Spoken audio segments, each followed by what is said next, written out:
Discussion about what is IWRM. I think now we all understand a little bit. It operates under 4 Dublin principles that recognizes that water is a fresh and finite resource and that its management should be participatory, accounted by all stakeholders, policymakers, industry practitioners, and all of us. And that is the number 3, that is my favorite. Women play a vital role, and that water is, of course, an economic good and should be recognized as such. That is a brief outline of what you're going to be hearing about in the next few minutes. Well, that's my beautiful country. I took the liberty of just putting our flag on the map. It's on the southern African, very close to South Africa. I see some of my neighbors in the room. And Namibia briefly has water, like at a country level, from various sources. Top of the list is groundwater sources. Namibia is very arid. So at least 45% of the sources are estimated to be from groundwater. Then surface water from rivers mostly, and the ocean where we desalinate our water. And our city also treats wastewater and uses it as drinking water. And this water is used both for domestic, agriculture, and other industries. However, these resources are under increasing uses, and the population is growing, so the industries are also growing, so there's just so much and so little resources.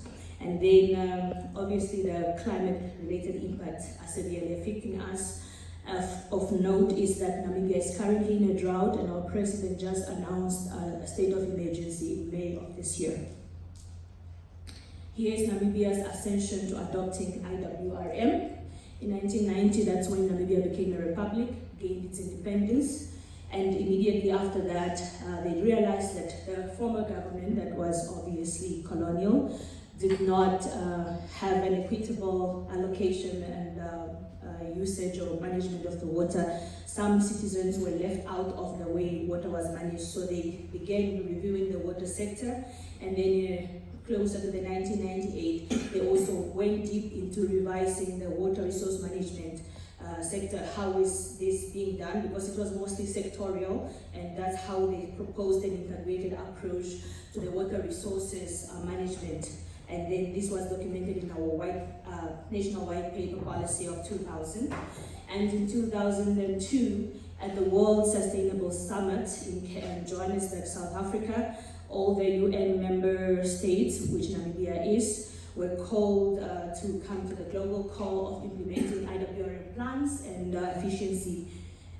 water efficiency plans. And Namibia took up that call very well, coming to the 2010, where they went through a stepwise process of developing Namibia's integrated water resource management plan.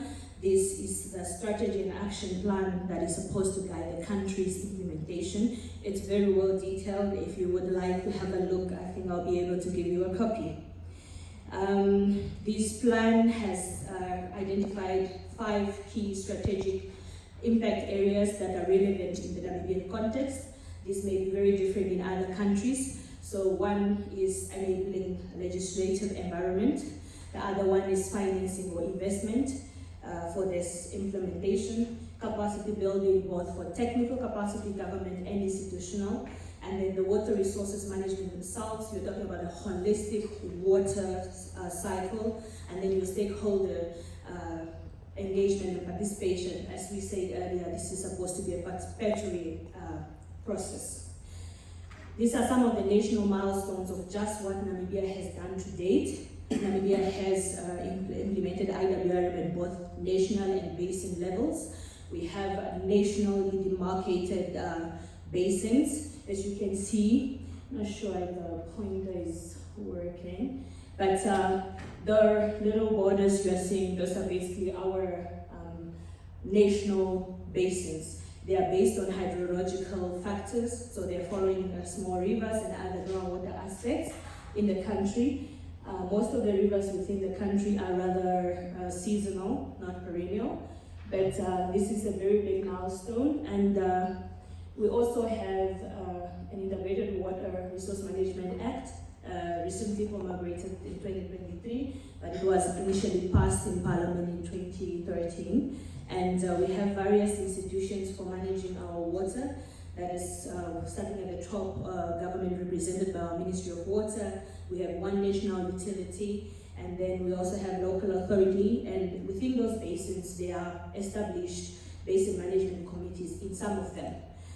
That's what we are calling BMCs. Regionally, Namibia has also gone to participate in integrated water resource management. They also share all their perennial rivers with other countries on all the borders except the border that has the ocean. They are binded by various protocols for shared water courses, and all their basins, they are demarcated, and there's a map key. It's a shame I'm not able to point. It's just not really awful knowledge or Oh, okay, thank you. it's not What am I supposed to do? the top button. Ah, okay. But it's not really powerful. I can see that disappear. But we have, for example, what I want to tell you about is the Orasacom or Orange Secu Basin. This is shared. It's for the Orange River that is to the southern border of Namibia and South Africa, but it extends all the way into Lesotho and Botswana. So those are the four countries, Namibia, Lesotho, and Botswana. And similarly, you have the Okavango River shared by other countries all the way coming from upstream. Namibia is sadly on the downstream of all these rivers. So you can imagine everything that can be washed down and become a water quality issue. However, I would like to draw your attention to the Kuvelai Basin that is shared between Namibia and Angola. I serve on the commission, recently appointed as a groundwater technical advisor to the commission on groundwater matters, and this is really notable because previously all the water resource management in the basin were heavily focused on surface water and just following the rivers. So the Kuvelai Basin, like I alluded to, is a transboundary wetland between Namibia and Angola, home to nearly 1.3 million people, and 70% of those people live on the Namibian side. Namibia transfers water from the Kalueb Dam in Angola to supply water to the people in the Namibia region, and this has been happening since the 1970s. In 2014, though, an official commission called the Kuvelai Water Cost Commission was then established to promote cooperation, joint planning, development, and management of the water resources within this basin.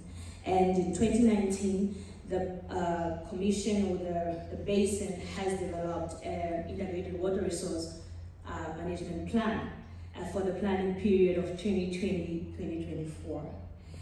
This is an example of the governance structure. This is very much similar to what you'll find in other commissions.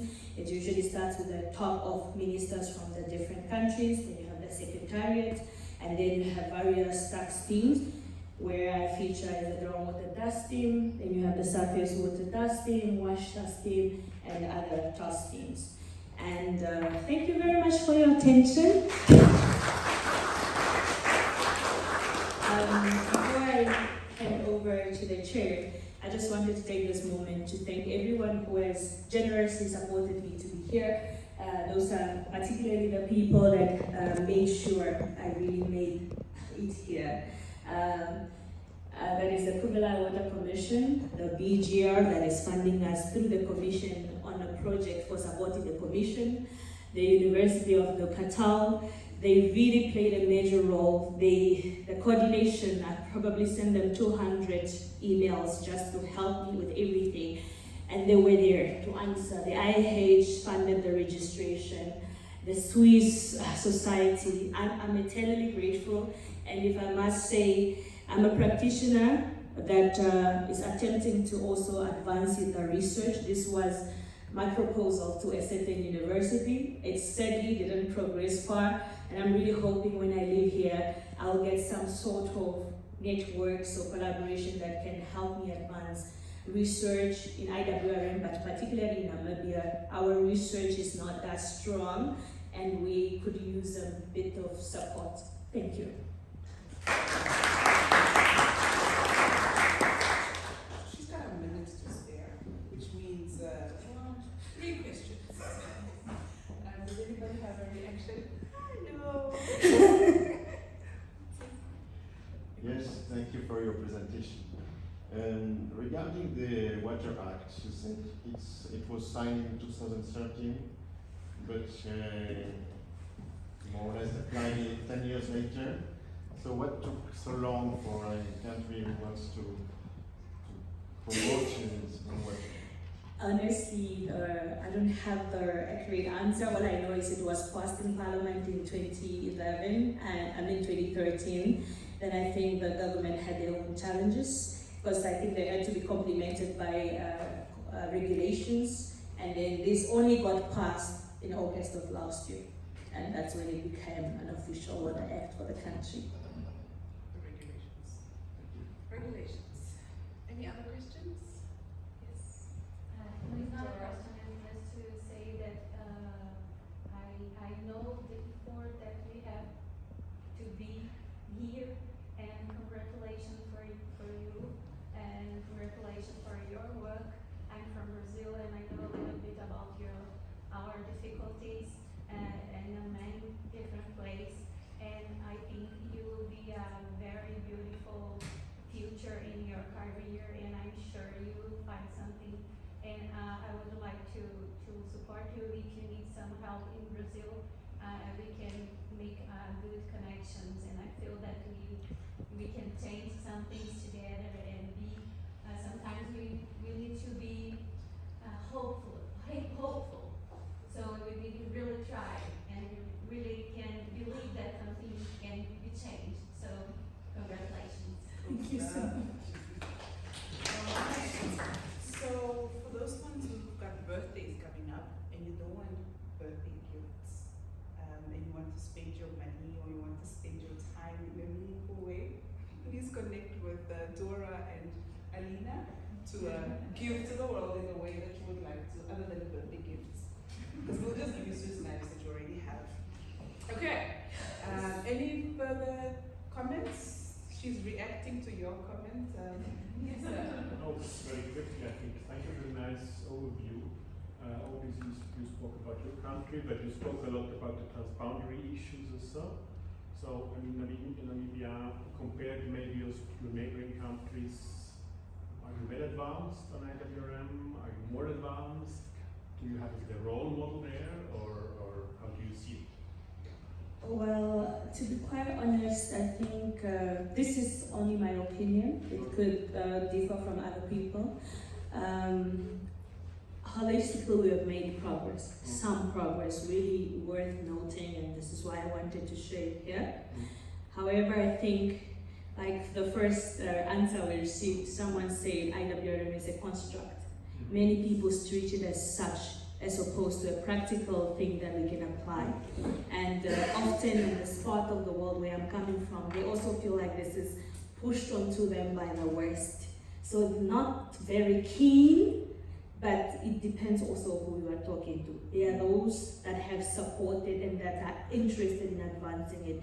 And then there are sometimes you just feel like, why are we? Yeah, but relative to the neighboring countries, I think we are matching up all right, especially relative to South Africa.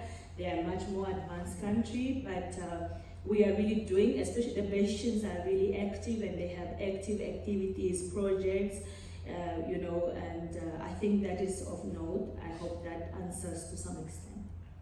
I think if I may add, as she steps down, thank you very much, Alina. With the pillars that we mentioned earlier, if we use the United Nations as a mark, as a benchmark, we have only scored 60% of from the list of management and the management tools. So we're not as low as other countries. The 28s that I've seen, but there's still a lot that